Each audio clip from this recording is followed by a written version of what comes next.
Welcome back to Movies TV Mad. You can follow me on Twitter at Movies TV Mad, and a very warm welcome to Friday's edition. Is it Friday already? Friday's edition of the DC Universe Daily, and today's edition is live, which is a lot of fun for you and for me because we can interact and talk to each other. I want to ask the question, why isn't DC Universe a full reboot? Also, I want to talk about James Gunn's comments on the deterioration of entertainment in the past 30 years and why that is. But first of all, I want to give you an update on Matt Reeves and Colin Farrell's Penguin series.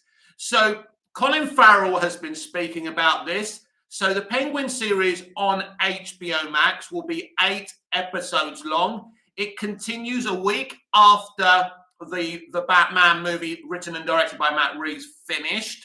And he says if we do our job right, the next Penguin feature, sounds like a film, will pretty much pick off where this Penguin series leaves off. So that's some very, very exciting news. If you're a fan of Matt Reeves, the Batman Elseworld universe, the Penguin will be 8 episodes long, and that is very, very exciting. I am looking forward to Matt Reeves' universe continuing. I would love a Penguin movie after the Penguin series as well.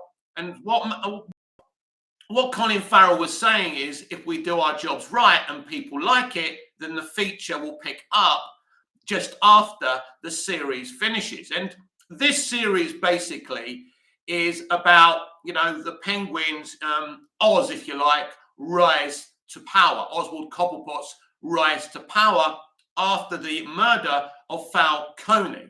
So, yes, the Penguin series sounds very, very exciting. 8 episodes long, picking up a week after the Batman as well. So I think that's going to be great. And, talking about a Penguin feature afterwards, maybe if you and I actually watch it and like it. Hopefully, I can buy it on physical media because I can't watch it on HBO Max because I don't have access to HBO Max. So that's a bit of an update on the Penguin series, and I can't wait for that. So it's been a big week to be a DC fan. I suppose if you look at the announcements, there's some very exciting elements to that slate. There are also some red flags, but I think ultimately I'm excited for most of that slate, if not all of that slate. Now, lots of stuff from that press conference is trickling out. He said, we are not going to be rushing our content. We are not going to start production. We're not going to start production with half-finished scripts. We are not going to invest hundreds of millions on DC movies, TV shows, animations, and games without being ready. And if we have to delay scheduling dates, that's what we do. I applaud this. He said, I've seen this stuff being rushed before. I've seen it happen, and it's part of the reason of the deterioration of entertainment in the past 30 years. This from James Gunn is encouraging because James Gunn is a big fan of old Hollywood. He talks about all the movies and music he grew up with. So he understands. Ronnie Dodge, morning, mate. Good morning, Ronnie. So James Gunn understands how important this is, that this is done right. And I wholeheartedly approve of what he says here. Now, James Gunn is in a pristine position because he's been over at Marvel Studios. I think he's talking about Marvel Studios. I think he's talking about how they rush things out because they've got schedules. Because what's happened is they've started to walk before they can run. They've got 4 or 5 movies out a year, 3 or 4 or 5 streaming shows out a year, and things are being rushed just to meet schedules. We're here at DC Studios. James Gunn assures us that this won't happen. So this is utterly, utterly encouraging. Waz007. Hi, everyone from England. Hello from England. I'm in Cyprus. You're in England. Ronnie Dodge. Marvel put their VFX under so much pressure. Yes, it's interesting how access media and the mainstream media are not really talking about this. People are starting to talk about this, the complaint from VFX artists and how disgustingly they're being treated. Some of the stuff I've read from the VFX artists and the discussions I've had with some of my friends in the industry over in Hollywood that are VFX artists are utterly, utterly disturbing. And I think this is what James Gunn is actually talking about. Waz007, I like the She-Hulk TV show. I'm going to be honest with you, Waz007, I never watched it. I have no intention of watching it. So mainly this week's announcements have made me very, very happy as a DC fan. I'm not going to pretend that Christina Hodson and the Watchmen TV series showrunner being a part of some kind of writing team at DC Studios doesn't concern me and isn't a somewhat of a red flag. But hopefully James Gunn and Peter are in charge. Now, another member of this writers team, which is much more exciting and encouraging. Now, I forgot his name, but he was one of the brains behind the Netflix Daredevil TV series. So his involvement as part of that writing team is very, very encouraging. Most of the stuff that's come out this week is exciting and encouraging, and I'm not underwhelmed by it. I'm overwhelmed by it, and I'm looking forward to find out Chapter 1, Gods and Monsters, Part B of this slate. Ronnie Dodge, at least WB will delay a movie if VFX needs time or if they need it. Absolutely. I'm going to get back to what Ronnie said there. Waz007, DC needs to take time. Yeah, because I think, you know, one of my subscribers, a very loyal, faithful guy who comes on here, Rewind the Times, keeps on saying 2025 to the next Superman movie is a long time. And I think that's part of the culture that's wrong today. I understand that Rewind the Times and people like Rewind the Times are excited and want to see things as soon as possible. But then if the movie's no good and the VFX is crap, you're going to call out James Gunn for that. His and Peter's name is on the DC Studios door. So they want to put out the best content. So I think with DC Studios, if there are delays, people are going to somewhat start saying, oh, what a mess, what a mess. But actually it means they want to give you the best movie, the best TV show, the best game, the best animation they can. Ronnie Dodge, just finished reading All-Star Superman. I understand why this is an inspiration for Superman Legacy. So excited. Look, it's a great story, Ronnie, but it does concern me that Superman dies at the end of that story and what Legacy actually means. Now, James Gunn's kind of relaxed me a bit by saying it's just an inspiration and not an adaptation. Now, Supergirl Woman of Tomorrow is actually an adaptation from Tom King. Now, a lot of DC fans don't like Tom King. A lot of comic book fans don't like Tom King. Now, I know elements of this Supergirl story, but I have not read the graphic novel. So I don't know why people don't like Tom King. I'm sure there's reasons. But I'm not going to be spreading the hate about Tom because I don't know enough about him and his work. Now, we do know he's good friends with Ava DuVernay, which is a red flag. We know that he was going to be involved with the New Gods movie. That will not be happening now, thankfully. But we'll wait and see. We'll judge things as they roll it out, I think, on this channel. And I think that's the best way to go at these things. Ronnie Dodge, the Authority comic sold out. Marvel couldn't do that. So, yeah, everything he's announced in terms of existing comics are selling out. And let me explain to you why they're selling out, Ronnie. And I think you understand this yourself. But, you know, people want to know what this stuff is about and what they're about to see in live action and animation. That's why they're sold out. I don't think it necessarily is a stamp of approval of the actual comics. I think it's, oh my God, we're getting DC stuff about this. We better find out what it's about. So anyone coming in on this channel, please let me know. Is the Authority comics any good? Is it something interesting? Now, a lot of people believe the Authority could be a kind of version of Kingdom Come for DC Universe going forward in live action, animation, and gaming. So it'll be interesting to find out what the Authority means going forward. Waz007, out free actor who comes choose play Batman in Brave Bold. Jensen Ackles, Scott Adkins, or Jake Gyllenhaal. I think Jensen Ackles is interesting. I wouldn't be opposed to Jensen Ackles. I think he's slightly older.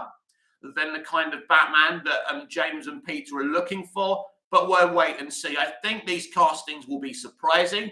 I don't think they'll be the typical fan castings. But yeah, interesting. Ronnie Dodge, who would you cast as Alfred in DCU?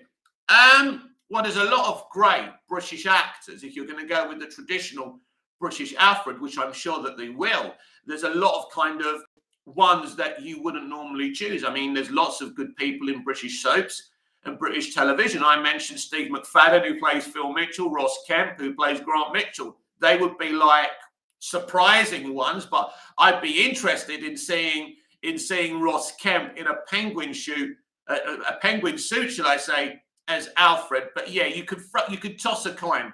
It could be absolutely anyone. I think at this point we have to say that Michael Caine and Michael Gough have been the best live action Alfreds, although I like the one in Gotham. He was pretty good as well. John Pertwee's son. Ronnie Dodge, Hugh Laurie as Alfred. Yeah, Hugh Laurie as Alfred, my friend, would be absolutely peak casting. Big fan of Hugh since I was a kid. Loved him as Dr. Gregory House. Wow.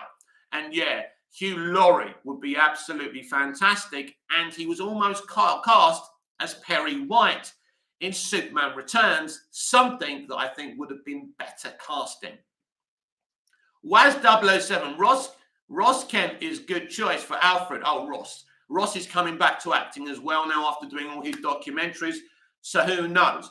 So one of my things I want to talk about today, which I've pinned up on there, is why is it not a full reboot? And I think I spoke about this slightly yesterday on the DC Universe Daily, that there's a lot of studio politics that stops it being a full reboot. The Flash movie is probably the predominant reason it cannot be a full reboot. They have made a movie that retools DC. So now they're retooling the movie that was retooling the old DCEU to retool DCU. Are you with me? And so they're going to stick with that plan. Now, at first, I was disappointed we wasn't going to get a full reboot, but I think it can work. I think it can work if done properly. Ronnie Dodge, the one thing I'm interested is what the DCU Batmobile will look like. Yeah, I'm hoping for a good old-fashioned traditional Batmobile. We've had the Tumbler, which was great, the vehicle that Matt Reeves used in the Batman as well, which was pretty cool, but nothing like the traditional one. So hopefully we get a good old-fashioned Batmobile. Waz 007, I want a full reboot. I want one as well, but we're not going to get one. But I think they'll try and move away from the old regime and the old franchise as much as possible. I think it will be as much of a full reboot. He said it changes. He's already said the Flash movie dramatically changes everything. They'll keep some things from the old universe, but it's a dramatic change, and that excites me. Waz 007, Pierce Brosnan as Alfred. I like that one as well. Ronnie Dodge, can't wait to see the 89 Batmobile one last time in The Flash. Yeah, we know that's there. We know Michael Keaton is still active in that movie, but he has been cut from the end of the movie because he will no longer be the DC Universe's Batman, which is right. He's far too old. Now, if they want to use him in the future in some way, maybe in a Tim Burton free, I would like that in DC Elseworlds. Maybe that's possible, but yeah, he's far too old to be the main Batman, and I think no one can deny the issues with that idea in the first place. And I think, yeah, bring on the Flash movie, bring on the changes that are going to happen, and let's see what this is going forward. So, yeah, that's why we're not getting a full reboot. Now, whether this is a good thing or a bad thing, they're going to try and change things as much as possible. I think we can see from the slate so far, it's dramatically different from the DCEU. A younger Superman, a younger Batman, definitely younger than Ben Affleck, that's for sure, and Michael Keaton, of course. A Supergirl story. So, but I also want to ask the question, is this the same old plan that Walter Amada was giving us, or is this actually a new plan? They wanted Henry Cavill out as Superman.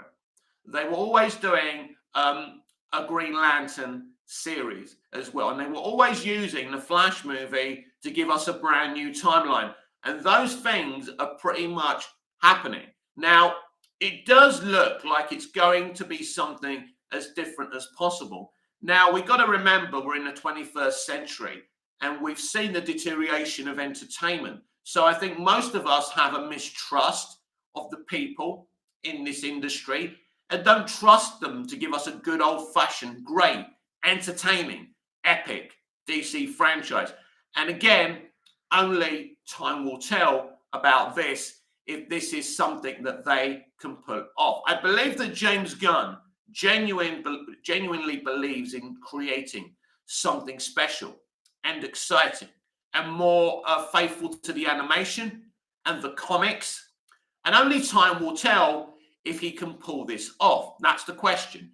If he can pull this off, and it's interconnected franchise.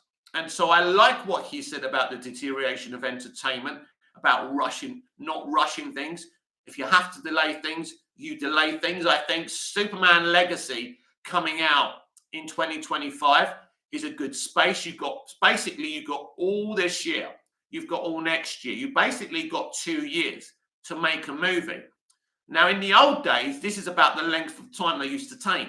Now they rush films out. It barely takes 3 or 4 months to shoot a movie these days because they rush the shooting. Sometimes you think, how did they shoot a movie so quickly? I mean, Zack Snyder's Rebel Moon was 2 movies shot very quickly. Probably because most of the stuff today is done on a computer. Very few elements of it are done on location and in a studio. And I think that's why they finished making these films so quickly. Ronnie Dodge, Superman being comic book Superman has me excited. Yeah, that's something we want to see. As I say, I do have concerns about that film. I don't want Superman to be killed off. But barring that, Superman Legacy sounds exciting. The problem is we don't know much about the film. We know a lot more about the Supergirl movie than we do the Superman movie.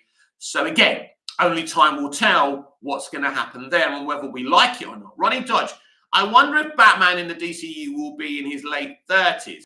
I think he'll be around 30, Ronnie. I think his Superman's 25. I think a Batman will be around 30. I don't think he'll be too much older than him. I think the limitation would be 40 years old. Yeah, what I don't want to see is a Batman that's already lived his life, like Batfleck. I want to see him experience all the Robins, the Joker in his heights, the Riddler in his heights. Obviously this is going to be a pre-existing universe. Some things have happened. Now, we know this is going to be in the early 2 years of Superman's existence as Superman. So we don't know if there's a Justice League yet. That's what we don't know. Is there these are questions no one's really talking about. In the new timeline, at the Flash movie, there will be a birth of a new timeline because of the Flash movie. Is there an existing Justice League? James Gunn hasn't mentioned the Justice League yet. And that's really, really interesting to me. Ronnie Dodge, I do think Clark will be in Supergirl Woman of Tomorrow. Yeah, it's an interesting one because I don't know if he's actually... You're reading the comic book, Ronnie. Maybe you can rush through that comic book and let me know if Superman plays a part in that. I would say, because it's a straight adaptation as much as possible, if Supes isn't in that comic book, then he won't be in it. But that film is a way after Superman Legacy, way after. So that's important. James Gunn said that's a way off because he was asked about Sasha Calle. Peter was asked about Sasha Calle, and they said they simply don't know. I don't think they're using Sasha Calle. That's my gut feeling there. I think, look, naturally new leaders want to bring in their own people. But it is interesting when you think of Christina Hodson is not their people. She was there already. He appointed the Watchmen showrunner as the co-showrunner with Jeremy Carver of the Wallace series. Let's see what happens with that one. That'll be interesting as well. But James Gunn has come in, and Peter Safran, and they've been putting out other people's fires. So they're not putting out their own fires at the moment. Obviously, replacing Henry Cavill is a fire that they created, but probably it's a fire that needed to happen. And very shortly, I'm going to talk about the hypocrisy of the anger of Henry Cavill being replaced. Now, I was angered about this at first, but like a reasonable human being, I listened to what James and Peter had to say, and they understand, because I even had reservations about when they brought him back. And also, I'm going to talk about Black Adam being a China release away from being a success and what that would have meant. Ronnie Dodge, Helen Slater cameo in that movie, maybe, lol. That would be awesome, but Melissa Benoist cameoing in that movie would be great gratitude to what Mel did in the series. Now, the series wasn't great, but I think she's a very good actor, and she did a great job as Supergirl. Of course, she's a feminist, but I'll have to forgive her about that.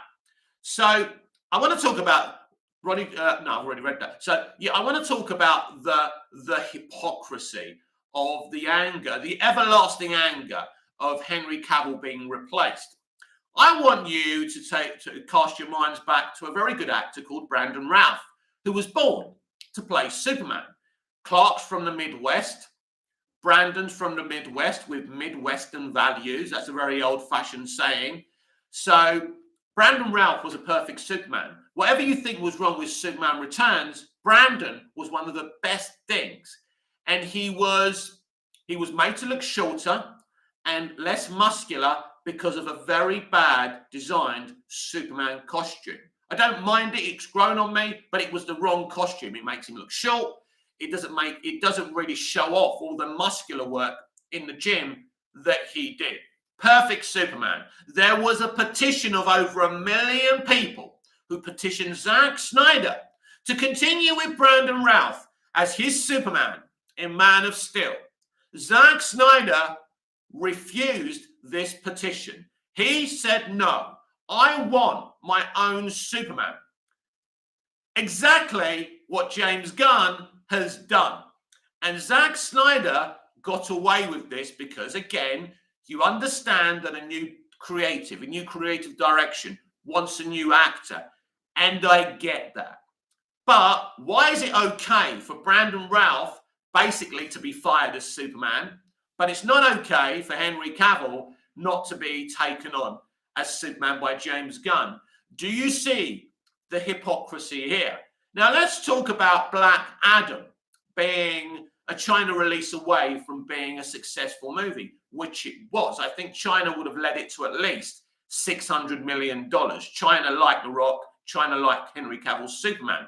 So even, what would have happened if Black Adam was a success? Right. I believe that they would have had to have dumped Black Adam over on DC Elseworlds maybe, or something, even though he's got the same kind of Wizard Shazam as in the Shazam movie. But it would have been interesting because they would have been stuck with him. And I don't necessarily think that James would have liked to have been stuck with The Rock as Black Adam, but they would have had no choice but to build out maybe his universe on HBO Max. Maybe that's how they could have dealt with that. But if this film made a lot of money, they would have had to stop with it. And Henry Cavill would have been Superman only in The Rock's universe. This is why he was talking about phase 1 of DC, not the DC that James Gunn was planning. So he was saying a lot of shit. Like, you know, we're building out this universe. We're going to do this. We're going to do that. I want to fight Superman. So I think poor Henry would have been stuck within that Elseworld universe and still wouldn't have been James Gunn's Superman, because he just said, I'm back as Superman. He didn't actually say, I'm back as the DC Universe's Superman. In fact, the red flags began when he said, I can't wait to talk to James Gunn. Nothing came from James Gunn's mouth after Henry said that. And that's when I knew there was a problem. That's when I knew that maybe Henry wouldn't carry on as Superman, predominantly because the film he was supposed to uplift with his presence wasn't uplifted. You know, films can still do well without China. I think Joker didn't have China, by the way. If I remember rightly, the Joker movie made over $1 billion without China. Can someone confirm that for me in the chat? So not having China is not an excuse when you look at a Joker movie. Because at the end of the day, when a movie's good, it will make money with or without China. Of course, China will help you make a lot more money. It's a huge country. I'm not questioning that. But the Joker movie made over $1 billion without China. So not having China is not an excuse. Black Adam flopped. It's as simple as that. I put it on all the time. I enjoy watching it as a movie, as an experience, but it's not what people wanted. Now, it's going to be the same experiment like Black Adam with Shazam! Fury of the Gods, Ezra Miller's The Flash movie. Ezra Miller will remain as the Flash, I suppose, if this film is successful. We'll wait and see. I still think they'll face him out, but we'll see. And it's come out from that press conference as well that Peter Safran has said that Jason Momoa only always wanted to make an Aquaman trilogy. Now that's interesting. So that would mean we may get one more Jason Momoa Aquaman movie, but potentially they could dump him over at the Elseworlds. Now, James Gunn has discussed the Elseworlds being a higher bar. You know, you have to have a higher bar for quality to get in DC Elseworlds, and we know that Matt Reeves and Todd Phillips are that higher bar. Now, what I'm a bit confused about is Swamp Thing. Swamp Thing, is it part of DCU or is it Elseworlds? Because James said in his presentation, it's not directly kind of involved with DCU. So that's a bit confusing. So he has to keep on coming back to clarify situations because people feel confused. I think if you're confused right now, all I can say to you is that when you see these 4 movies this year, after you see The Flash, you will be a little less confused. And I think, you know, as I say, the reason it's not a full reboot is because they can't. They've got The Flash movie is one of the most expensive CBMs ever made. You know, this is revolutionary technology being used to take us back to the Man of Steel arena 10 years after that film was released. So basically, the Flash movies are kind of a celebration of the inception of the DCEU. So that's part of the reason I'm okay with it being a partial reboot, because basically this new DCU is born out from the original DCEU, because there's a lot of things I like from the DCEU, whether they made money or not, whether they were controversial or not. I don't think it's as much of a bad thing. But we don't know. We just don't know how good this stuff's going to be, how bad this stuff's going to be. You just don't know. James Gunn, as far as I'm concerned, is making the right noises, talking about the deterioration in movies and entertainment in the past 30 years and rushing films out to hit schedules. He's talking about things that I talk about over on Twitter, if you follow me, all the time. Now, he's saying the same things that I've been saying. It's not only the rushing to having half a script and then going into production. It's the kind of, you know, highlighting your own worldview in your entertainment and then plugging that worldview in your marketing. That's where the problem is. It's like Sarah Michelle Gellar talking about female superheroes and the pushback towards female superheroes. That's not really true. And she's saying that's an old way, a backwards way of thinking. I don't hate a female superhero movie because it's a female superhero movie. And it's not just female superheroes in the past that have had pushed back.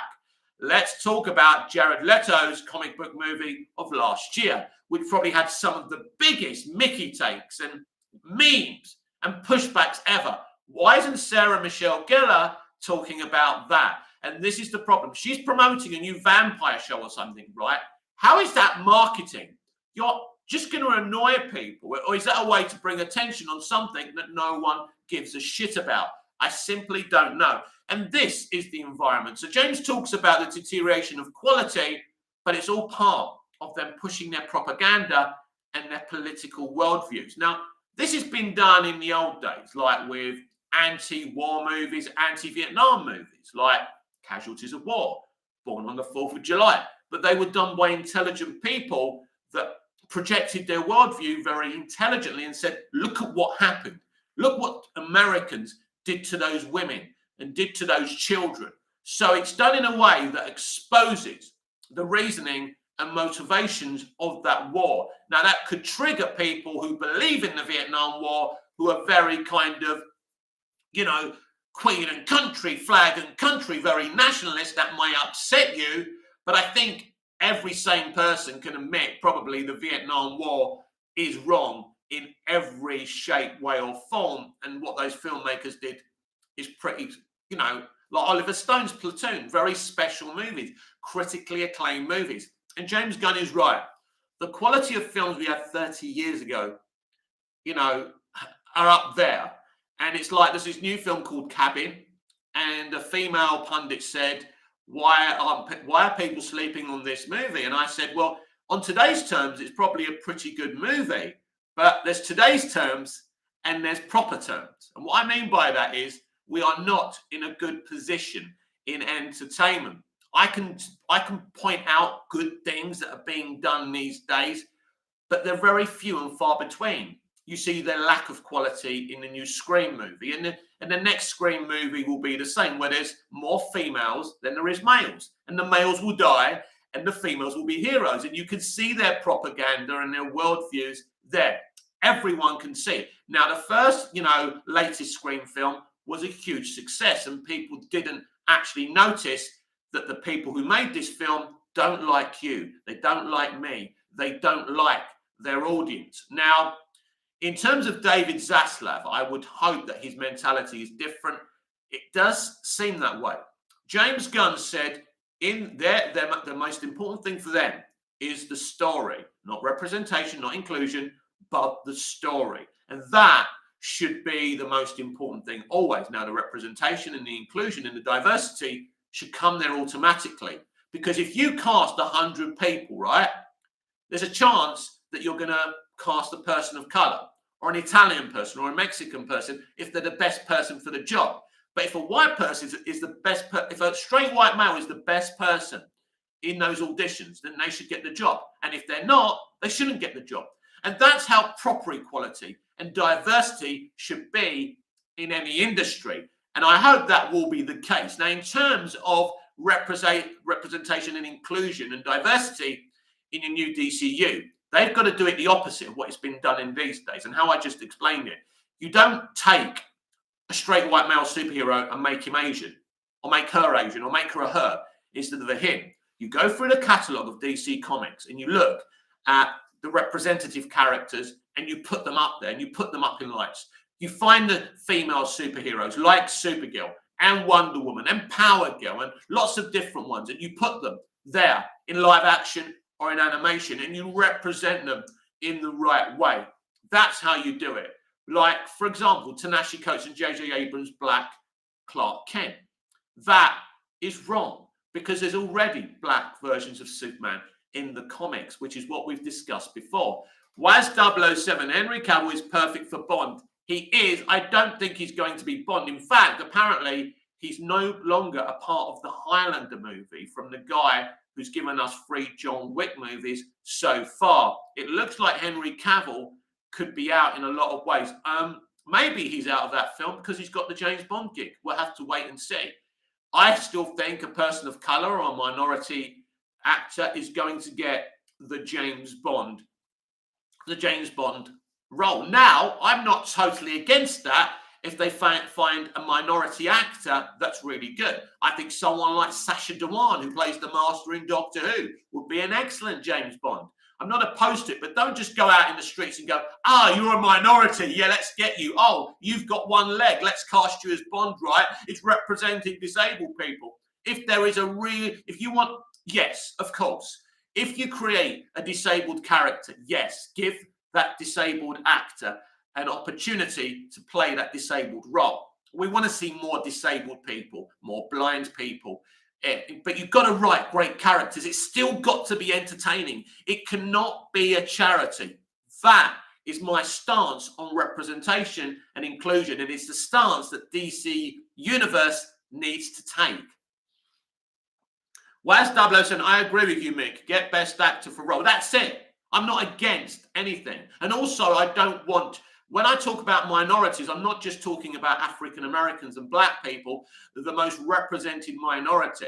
You know, we have a Black History Month in the film industry, but where's the Native American History Month? Why don't you want to talk about Native Americans? The country that was pillaged by the old empire, those people were killed, women and children murdered brutally, and now we talk about the American dream. The American dream is about the empire going to the Americas and stealing a country, right? But we don't want to talk about that. But they're happy to talk about how they brought over slaves and they were wrong. Of course they were wrong to bring those people and use them and whip them and use them as slaves, of course. But we're always hearing about the sob story of the African American. But what about other minorities being talked about? What about their history? And that is the problem in representation. And that's the problem I have with inclusion. Basically, Hollywood doesn't believe in inclusion. They just say they believe in inclusion. And I've spoken about Hollywood DNA all the time, and people get offended by that. But you just read the names at the end of your credits of, you know, the African Americans or the Asian people, and they've all got that Hollywood DNA. That, my friends, isn't real diversity. I have no problem with all industries being dominated by certain DNA. That's natural, whether it's your Chinese fish and chip shop or, you know, your corner shop, and that's fine and that's okay. But those industries don't pretend they are being inclusive, at least. This industry pretends it's inclusive. But that, my friends, isn't real inclusion. And that is my point. Waz 007, I want to see Boris Johnson as a bad guy for Bond. No, thank you, Waz. No, thank you. Not interested. Let's stick to proper actors. He's making enough money, my friend. I don't want to see him in a Bond movie, please. I mean, if he does, I want to see him fucking suffer. No thanks. I've had enough of the Tories and Boris Johnson. And if you love the Tories, no disrespect to you, I don't want to start getting into politics. But my dad was a Labourite. I believe in fairness. I believe in equality, but I don't believe in deleting the straight white male either. I believe in being fair. I am not an extremist. I don't believe in the extreme left. I do not believe in the extreme right. If someone's on the floor, I will give them my hand. If someone needs a fiver, I will give them a fucking fiver, even if that means I go fucking hungry myself. That is the politics that I believe in. I genuinely believe in compassion and kindness, but I also believe human beings can't be kind 24 hours a day. And sometimes we're going to be unkind because we're human fucking beings. Whereas 007, I don't like Tory. Yes, that's fine. I mean, listen, whatever your politics are, it doesn't matter to me. I certainly don't hate people who don't believe in the same worldview as me. That's another problem. We've heard extreme leftists say they don't talk to their Republican relatives. That's disgusting. That's ridiculous. I know this is the DC Universe Daily. And something else, Tom Jones's Delilah has now been banned because it's apparently about a woman who's murdered, and women get murdered, and that's offensive. Of course it's fucking offensive. It's offensive that anyone gets murdered. So I have regrets that my father died and I took him for granted and we had arguments. Does that mean Mike and the Mechanics, The Living Years, should be banned? I know it's totally off topic, but I thought I'd just say that. And we had a copper on Twitter saying, sing something else. No, officer, I will not be singing something else. I'm going to be blasting out my version of Delilah for the whole world to fucking hear, because it's a great fucking tune. Because basically we can't sing about anything, we can't watch anything, we can't say anything. No, that's not the world I want to live in, and it's not the world I'm going to live in. So we want entertainment to be great. We want DC to be great. So let's see what these people are going to do. They're saying the right things. Ahmed Hickow, bloody hell, Ahmed, I haven't spoken to you for a while. Hi, Movies TV Man, let's Flash talk. Yes, because Flash movie is a very important movie. Now, Ahmed Hickow, have you heard that the Flash movie will create a new timeline, will create James Gunn's and Peter Safran's brand new DC universe, that Michael Keaton and Sasha Calle and Gal Gadot have been cut out of that third act? That says maybe that I know that Michael Keaton and Sasha Calle don't have a future in the new DC universe, but Gal Gadot being cut out and Henry Cavill being cut out of that last act as well.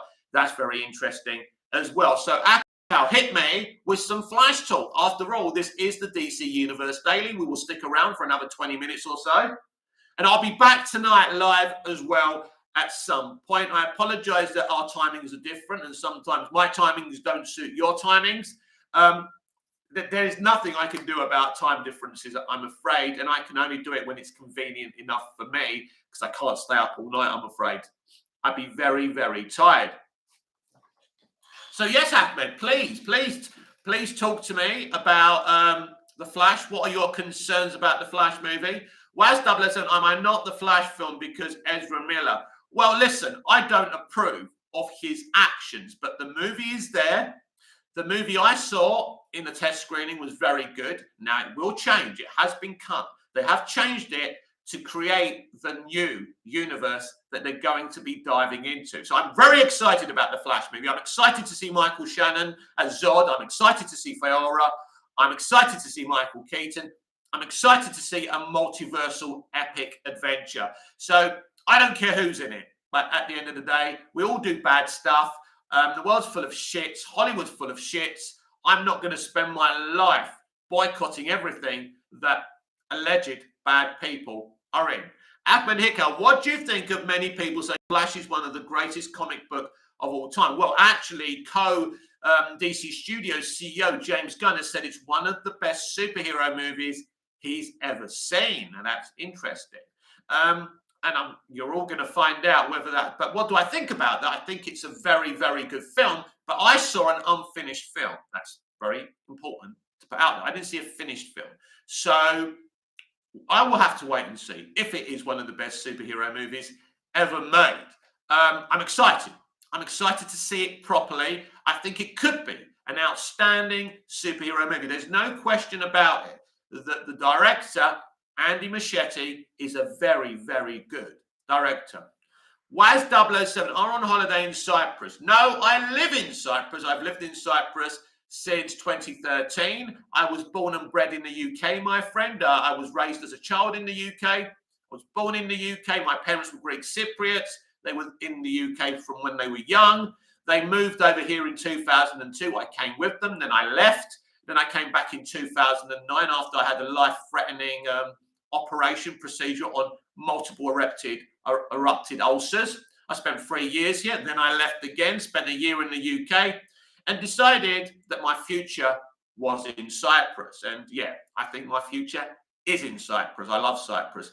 I think Cyprus is a friendly country. I think I can get on the phone to my aunties or my uncles or my cousins, and I'll never be in trouble and I'll never be alone. And in England, I'd be in a bedsit somewhere, living on my own with no help or no support. Even though my brothers and sisters are there, they've got their kids, they've got their husbands, and yeah. Abrahiko, I remember you giving it 7 or 6 out of 10 when I asked you about what you think. Yeah, you got to remember, my friend, I saw a rough cut. It's very difficult to judge a movie in the test screening. We are there to tell them what we think, where they're going wrong or where they're going right. That's what we fill out in the questionnaire.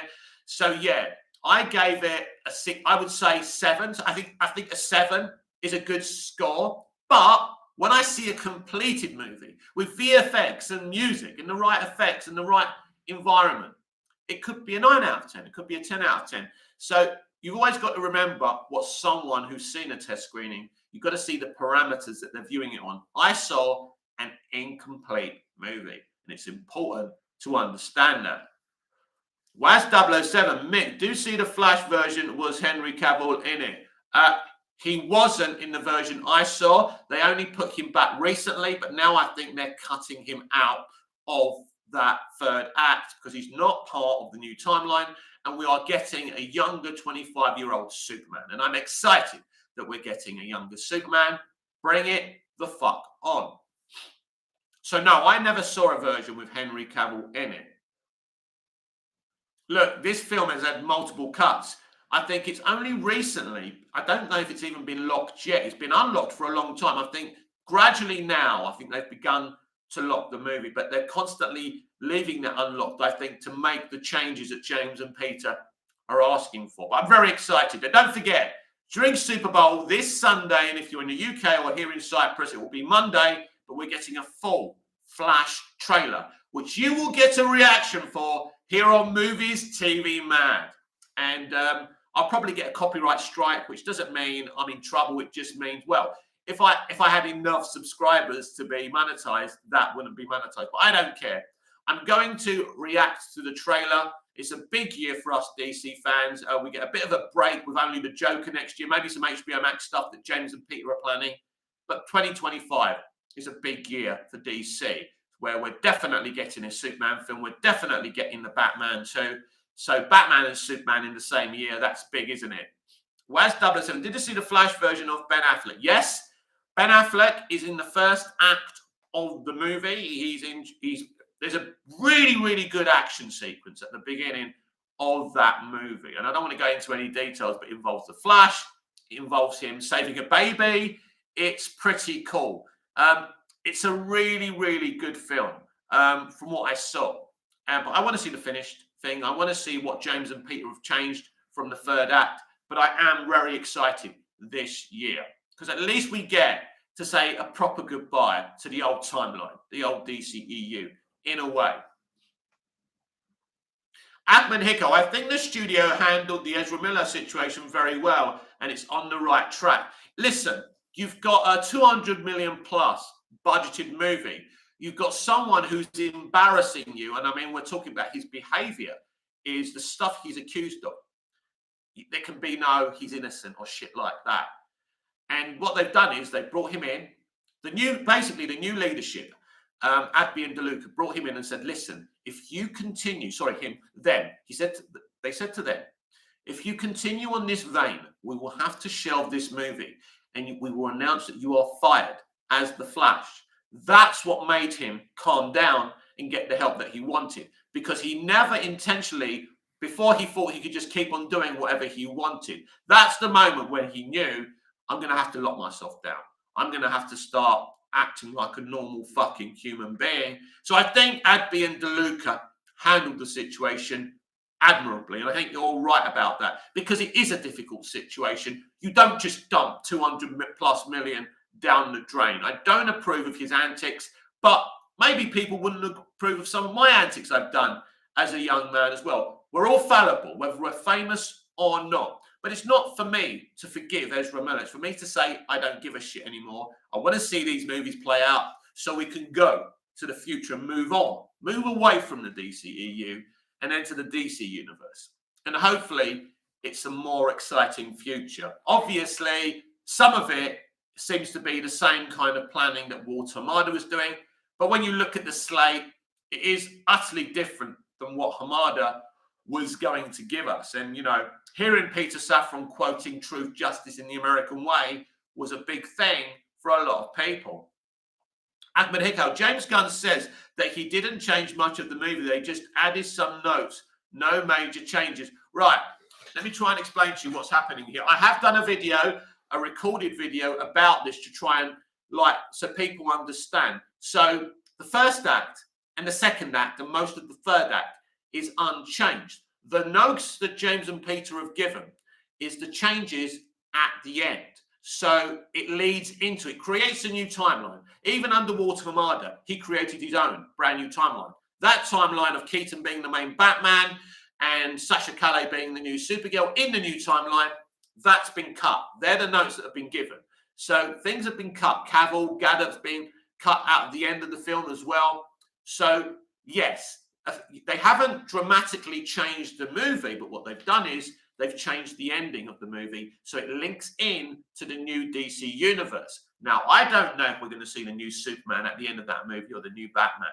Maybe we will, maybe we won't. So that's what's happened. So yeah, he hasn't dramatically changed the movie, but they're changing very important elements to fit in to their new universe. Waz 007. I like Ben Affleck Batman and Henry Cavill Superman. I don't like Gal Wonder Woman and Ezra. I really like Gal Gadot as Wonder Woman in the first Wonder Woman movie and in BVS. I think she's a great Wonder Woman. I would be very sad if she was to go. But there's some interesting things coming out of James Gunn. It's up to her, I've heard him say. She's interested. I think sooner rather than later, there's going to have to be some clarification about Gal Gadot. But I do like Gal as Wonder Woman. I like Gal as Wonder Woman a lot. Waz 007, I like Ben Affleck. Oh, no, I've already read that. So, yeah. So there's lots of things that have still got to be decided.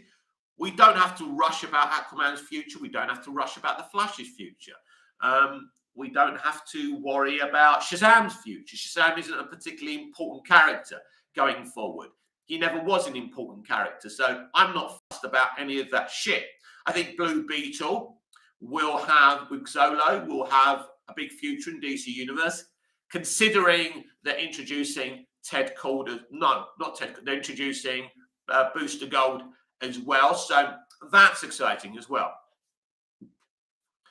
Ahmed Hickel, can you imagine the journey that we went through to have this movie be released? Yeah, it's insane. Sometimes we were debating, wasn't we? Me and you and lots of us on our live conversations that, is this movie going to happen? Should it happen? Should Grant Gustin replace, Ezra Miller and things like that? There were huge debates because it was a very messy situation. People who are upset about the conduct of Ezra Miller are not wrong to be upset, to want to boycott this film. So it's going to be interesting how many people ultimately boycott this film or say, fuck it. You know what?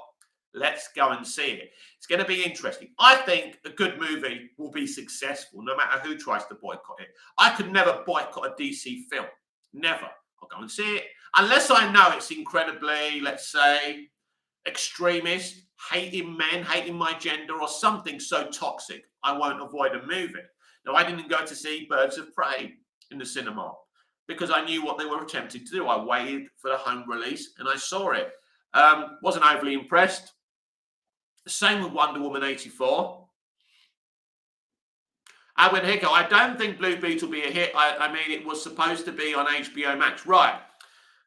The same thing applies for Batgirl as it does for Blue Beetle. They wanted Batgirl to transfer over cinemas, but they believe it was unreleasable on cinemas, and they don't want DC movies on HBO Max, just a certain amount of series.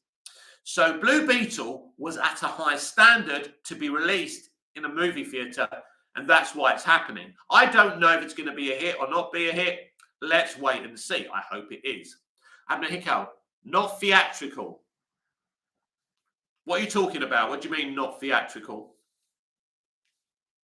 So we'll have to wait and see. But I think these movies will come out. I think they'll be solid. We can move on from this universe, this stop-start universe that simply hasn't worked for a general audience. And I think all the things that James and Peter are saying are right. It's easy to talk a good game. It's easy to release a slate of titles. It's putting those titles on television, animation, gaming, cinemas, and, them sounding as awesome and as epic as they do when you reveal that slate. But right now, I think it's a good slate. As I said earlier, the lack of mention of a Justice League is very interesting.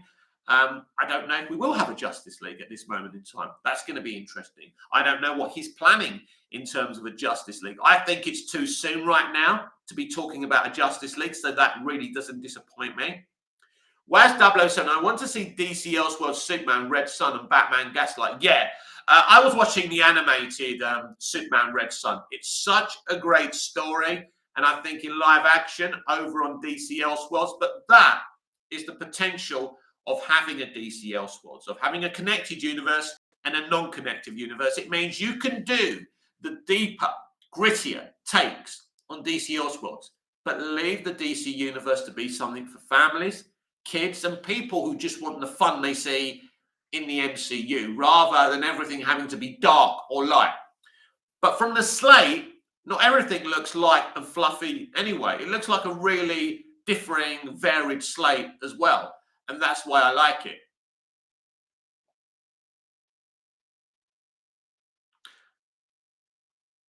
Ahmed Hickel, DC fans are waiting for a long time to get something good, but we will see. Absolutely, we've been hungry. We are the hungriest fan base. When people mention DC fans, it's interesting what they mean, but I think the DC fans, without the loudest voices, have been hungry for something like this. A connected universe and Elseworlds and a lot, and they want it all injected into their veins. So when people reference DC fans, I think it's very interesting. Waz 007, bring back Henry Cavill for Superman Red Sun. Well, that could be a possibility if it was done. I doubt it, but that's something you could do. Ahmed Hickel, what do you think of the new DC slate? Forgot to ask. I think it's brilliant. I think Superman Legacy sounds interesting. I think some of the new titles that I haven't heard of sound interesting. Supergirl Woman of Tomorrow sounds fantastic. The Brave and the Bold, the Batman movie introducing Damian Wayne, very, very exciting. The Lanterns TV show sounds excellent. Paradise Lost, I think, will be a critically acclaimed title over on HBO Max. I believe the Lanterns show and the Paradise Lost, the Wonder Woman prequel on HBO Max, will be a tie-in to the movies in Chapter B of Chapter 1, Gods of Monsters, for a couple of theatrical movies of proper Wonder Woman and proper Green Lantern. And I think this is just the beginning. So yes, some very, very interesting stuff. I could sell all this stuff to you in a negative format and say to you, this is why I have worries about this. This is why I have worries about that. But just looking at that slate, it was well presented. It looks excellent. I want to see Superman, Batman, and, Supergirl introduced into the first chapter. And some of the other stuff. I'm really excited about a Swamp Thing horror movie, potentially written and directed by James Mangold. I think that's going to be excellent if done properly. So there's a lot of potential. The red flags are that we're still getting the Black Clark Kent in DC Elseworlds, or it's in active development. So I'm not so sure how realistic that is. That's a big concern. The people in their writing team is a bit of concern. Christina Hodson, the showrunner of Watchmen, being involved. But then we've got the Daredevil person who was developing the Netflix Daredevil involved. And I think that's an excellent acquisition. So we will see. Whereas 007, do you think we see rolling the Batman Part 2 or Part 3? Do you see Robin? Your guess is as good as mine. Maybe. Whereas 007, what happens DCU films all flop? Well, that's like asking me, will I get wet if I go out in the rain? That's a question I can't answer because we're not there yet. We're going to have to wait and see if they're good and if they're successful or not. And then when I see what happens, I can react to it. I can't tell you what happens. If they're flops, then James and Peter will be removed. Ahmed Higel, I don't get the idea of games will be a continuation of the story telling. I mean, what if people don't play the game? Right. The idea is that the games can hype up the movies and animation, TV shows, and the movies, TV, and animation will hype up the game. So there will be an interest because people will be hyped up for the actual franchise, the connected franchise. So they'll feel, yeah, let's play the games as well. And then you can find out a bit more of the story as well. So it's a very good idea.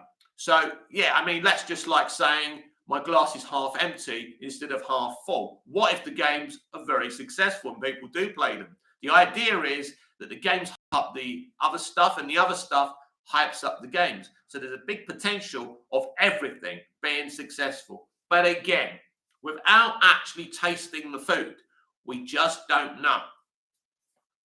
I think it's an ambitious idea.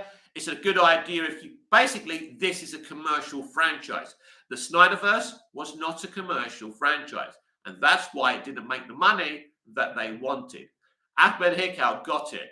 And so, Waz Davison, James Gunn said, like Atom, do you think we will see Atom near future? I hope so. I don't know. I mean, I'm sure he likes a lot of stuff in DC, but it's going to take time. There's only so many things you can do. So, yeah, we may see the Atom. We saw him in Arrowverse. He was very good, played by Brandon Routh. But we will see. So, yeah, we'll see. What we don't know about this new direction, if it is a multiversal strategy where we'll see different Earths being represented as well. That will be interesting. That was Walter Hamada's original plan, making everything canon that we've ever seen in live action, in animation. That's not what they're talking up right now.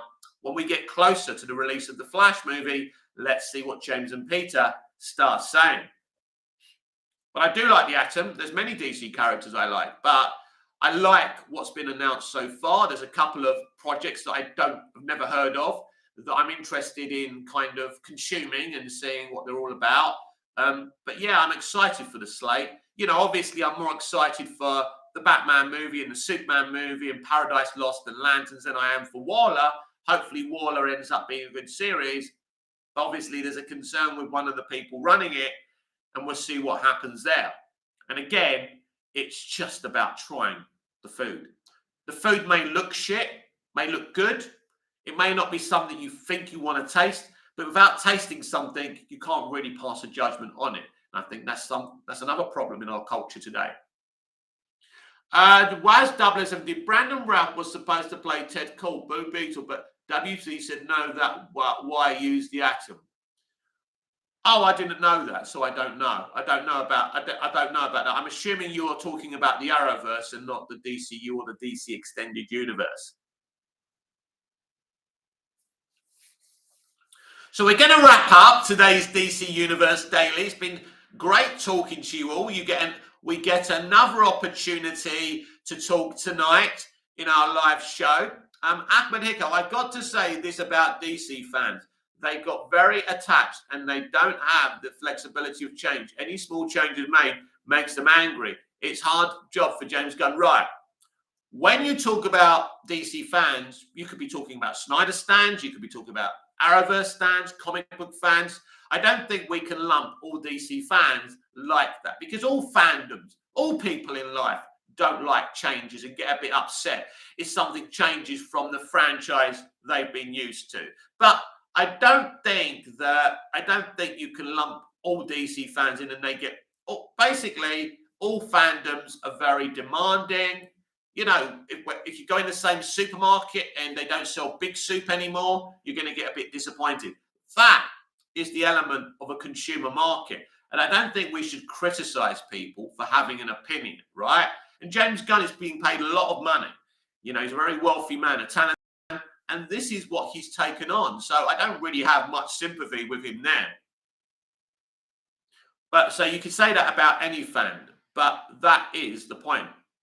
Ahmed Hicko, yeah, you're right. Waz 007, my favourite DC superheroes are Batman and Superman and Bat Family, Ted Cole, Blue Beetle and The Question, and The Flash and Green Arrow and Wonder Woman. Yeah, they're pretty good, Waz. They're very good. I like them. We'll see what we get. Everyone has a favourite. Everyone will want their favourites represented. There's a big family in DC Comics. There's there's so many characters. And at the end of the day, you can't do them all at once. And people will need to show patience. You know, you can't have everything. People will scream, why Batman and Superman again? You know, why this, why that? And it's popularity. It's money, of course. You know, you're always, again, Superman is the entry point to the second DC universe, as he was with the DCEU. So it's clear that Zaslav believes Superman can be really good and bring lots of fans back to DC. Waz does admit your favorite DC superheroes. Obviously, Superman is my number one. I've always liked Batman. Obviously, that's a bit of a predictable thing to say. I love The Flash. Look, there's a lot of heroes I like Dr. Fate. I don't think there's characters that I don't like. I think there's characters that I prefer more than others, but Superman was the reason I fell in love with DC. You know, Superman is my character, and he's always going to be my favorite. Ahmed Hicko, when is your next live? Well, here in Cyprus, my next live will be around tonight, probably around 8, 9 o'clock, maybe 10 o'clock my time. I don't know where that, wherever you are, what that is your time. You're just going to have to, if you're available, come on when you get the notification. Waz 007, I don't wait for the other DC heroes.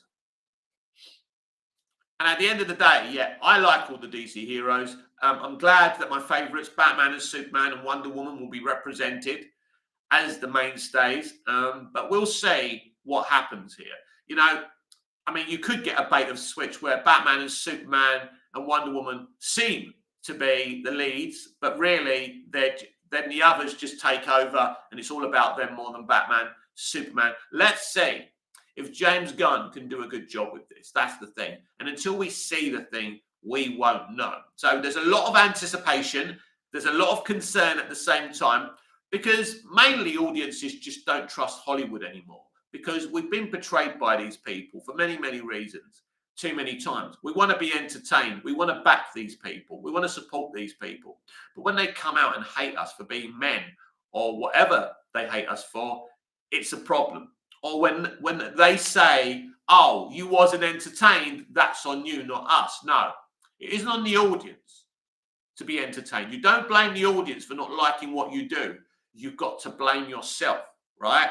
That's the concept of the entertainer and the audience. If they don't find your shit entertaining or funny, then you failed, not them. But there's this blame culture within entertainment, especially Hollywood today, where they attack the consumer. And that just shows you're in denial of your own creative bankruptcy, as far as I'm concerned. Waz007, Mick, what your job in Cyprus? I don't have a job right now here in Cyprus, my friend.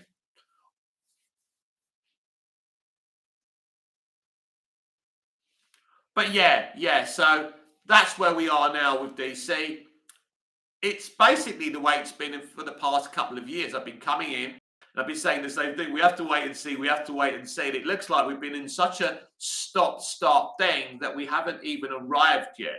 The new plan will take time. The entry point is Superman Legacy. So we'll have to wait and see what happens. Waz007, I enjoy your video. Thank you. But yeah, so now we're here watching movies that either will be important to the future or not so much. Obviously, the end of the Flash movie leads us into the new timeline, so it's very important. Now, whether the next movie, Blue Beetle, is supposed to be in the new universe or not, that's going to be an interesting situation. And the same with Aquaman and the Lost Kingdom. Because when you're creating a new timeline in one movie, and if you go to Blue Beetle, but that's still in the old DCEU. Now, don't forget that the Blue Beetle movie was made for Walter Hamada's new timeline, which we would have seen the birth of in the Flash movie. But we're not getting Walter Hamada's new timeline. We're getting James and Peter's new timeline. So I wonder if they've gone back. Obviously, they've given them notes to do that, clearly. And I think the same thing with Aquaman and the Lost Kingdom. It will be somehow, it will be noticeable because it has to make sense. Ahmed Hicko, it's hard, man. Negative energy all over, but I am DC all the way. Hopefully they get it right. Well, the thing is, negative and positive energy are all part of life. Life's a balance, my friend. It can't all be heart shapes and flowers all the time. I think we do live in a culture and a generation now where people want everything to be positive. Everyone wants everyone to have their worldview.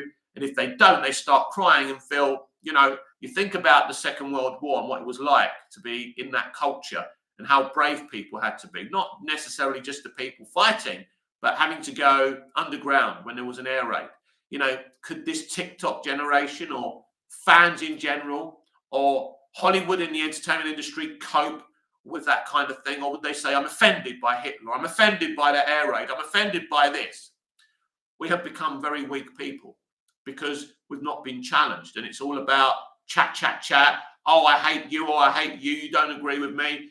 And I think the world in a whole has to listen to this very carefully. I absolutely understand that people have their mental conditions, that they suffer with their mental illness and, depression and all of that. But the point is that the world's tough. And if you're not tough with it, you will be crushed. That doesn't mean that I don't have empathy for people who have issues and emotional issues and all of that. But that can't be your excuse. That, one day there will be a challenge. There will be a third world war, maybe now with the Russians. Who knows? And your enemy won't give a shit about you being offended. A serial killer who kills women won't care that you're offended by the song Delilah. Banning the song Delilah won't stop people being murdered by bad, evil, and very, very sick people. So this is the world that we live in today, and we're all shouting and screaming at each other. And in terms of the DC fandom, we have the Snyderverse, we have the good Snyderverse fans, we have the toxic Snyderverse fans. We've got the ones hashtagging fire James Gunn, even though he's done nothing to be fired on since he's taken this job. Changing Superman is exactly what their man Snyder did. He ignored a petition of 1 million people, 1 million signatures that wanted Brandon Routh to be his Superman. He rejected that petition. It's no different to what happened with Henry Cavill. So if you deem that Zack was right to choose his own man, then surely you have to deem it's right that James Gunn chose his own man as well at the end of the day. But there's a lot of hypocrisy out there. Ahmed Hicko, exactly, Movies Team Man. You're the man. Thank you. So are you. So is everyone, the man, the women, or however you identify as. You're all the men and women and different people, as I say, how you identify as. I don't know how you identify as, but you're welcome here, however you do, and to state your opinions. But at the end of the day, this is a brand new universe that's untried and untested. And the delivery of these slates this week, some of these titles this week, has filled me with great confidence. I believe that James Gunn, in terms of creativity and what kind of creative he is, I think he's enjoying his role. I don't think he hates his role. I don't think he's particularly affected by the hate he's getting from some fans. I think he's enjoying the authority he has. He's enjoying the fact that he gets to mold something new, and molding something new is exactly what he's going to do. But you are going to see similar groups kind of in DC, like the Guardians and like the Suicide Squad. He's good at doing that. He likes doing that. He's good with groups of people. He takes shitty people and he says that shitty people can do good things. And just because you're shitty doesn't mean you can't do a good thing, that you can't save a life. And I like that about James Gunn. But in terms of writing a Superman movie, that is something different. This is a challenge for James. Can he do that? We will soon find out. This has been Friday's edition of the DC Universe Daily Live with me, Mick, your host with the most. Just ask your girlfriends and your wife. Please like, share, comment, subscribe, hit the notification bell so you never miss this beautiful perfection. And I'll see you in the next video. That will be tonight live.